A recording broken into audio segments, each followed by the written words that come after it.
بسم اللہ الرحمن الرحیم الحمد للہ رب العالمین والعاقبۃ للمتقین والصلاة والسلام علی اشرف الانبیاء والمرسلین محمد النبی الکریم وعلی آلہ وصحبہ اجمعین۔ اردو ریڈیو سے پروگرام نور اسلام سننے والوں کی خدمت میں محترم مولانا عبدالباسط العمری اور سیف الرحمان کی جانب سے السلام علیکم ورحمۃ اللہ وبرکاتہ۔ سامعین، پروگرام کے معمول کے مطابق ابتدا ٹیلی فون کے ذریعے آپ کے سوالات وصول کرنے سے کی جائے گی، جس کے بعد دعا پیش کی جائے گی اور پھر ایس ایم ایس پر آنے والے سوال شامل ہوگا۔ ایس ایم ایس کے لیے نمبر ہے 92080، جبکہ ٹیلی فون نمبرز ہیں 44131280 اور 44874299۔ اب ہم آپ سامعین کی ٹیلی فون کال وصول کر سکتے ہیں اور آج کی پہلی کال دیکھتے ہیں کون صاحب ہے۔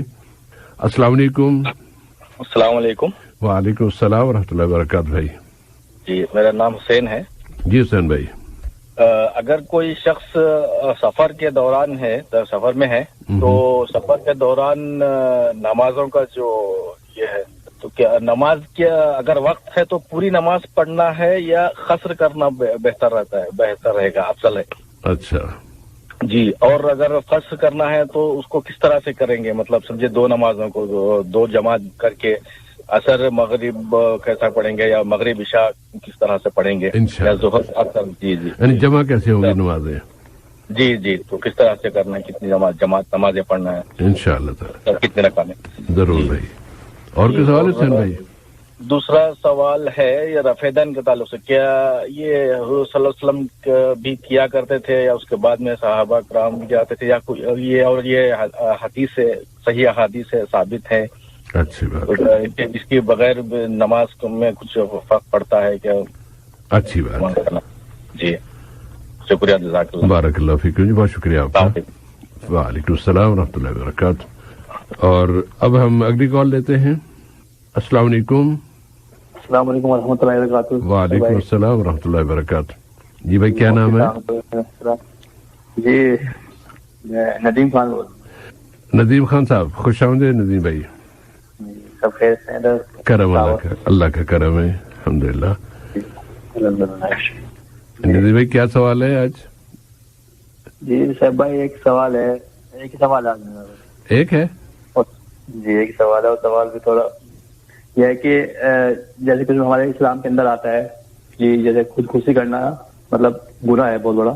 جی، جو شخص خودکشی کرتا ہے اس کو مطلب بہت بڑا اس کو دیا گیا ہے اس کے لیے۔ جی جی، لیکن اگر کوئی کسی شخص پر کوئی بہتان لگائے، بہتان بھی ایسا ہو کہ اس کا مطلب وہ گناہ اس نے کیا بھی نہ ہو، بالکل بھی بہتان ہی ہو، گناہ کیا، جی بہتان جو گناہ نہیں کیا ہو، اور اس کا مسئلہ ہے وہ کہ اس کے فیملی تک جا رہا ہو، وہ عزت والا، مطلب اس نے کبھی کوئی گناہ بھی نہ کیا، ورنہ عزت والا، بالکل بہت عزت والا جی زیادہ، اور اس کے گھر والے تھے، اس کی وجہ سے، اس بہتان کی وجہ سے اس گھر والوں کو نقصان اٹھانا پڑ رہا ہو، اور بہتان بھی بہت الگ طرح کا، مطلب ایسا کہ غلط کام کوئی کرے الزام اس پہ لگائے۔ تو اس میں یعنی اس کو خودکشی کے ساتھ کیوں جوڑ رہے ہیں بھائی؟ جی جی نہیں، میرا مطلب یہ نہیں ہے، میرا مطلب یہ ہے کہ اگر کوئی شخص اپنے گھر والوں کو بچانے کے لیے اپنی مطلب سے خودکشی کر لیتا ہے، مر جاتا ہے وہ خودکشی کر کے، کہ میرے گھر والوں کی عزت خراب نہ ہو، اللہ سے معاف کر رہے ہیں اللہ تعالیٰ۔ تو کیا ایسا کرنے والا کیا یہ سوچ سکتا ہے کہ یعنی خودکشی کرنے سے اس کی بدنامی نہیں ہوگی؟ وہ تو اور زیادہ شاید پختہ ہو جائے بات۔ جی، اس میں کیا ہے کہ وہ بس وہ اس لیے کہ اپنے گھر والے کو کوئی پرابلم نہ ہو اس کی وجہ سے، تو اس کے لیے بھی وہی گناہ ہوگا۔ ندیم بھائی، اس میں اگر تو یہ مسئلہ ہے نا کہ مثلا اپنے گھر والوں سے کہتا ہے کہ دیکھیں میں یہ جرم بالکل نہیں کیا، یہ الزام ہے، جھوٹا الزام ہے، اور ویسے ہی کہتا ہے کہ اس کو یقین دلانے کے لیے میں تو خودکشی کرنے کو بھی تیار ہوں، اپنی جان دینے کو بھی تیار ہوں، اس طرح کی اگر کوئی بات کرتا ہے وہ ایک الگ مسئلہ ہے۔ لیکن اگر کوئی انسان یہ سوچ کے کہ جی بدنامی ہو رہی ہے اور بدنامی سے اب جان چھڑانے کے لیے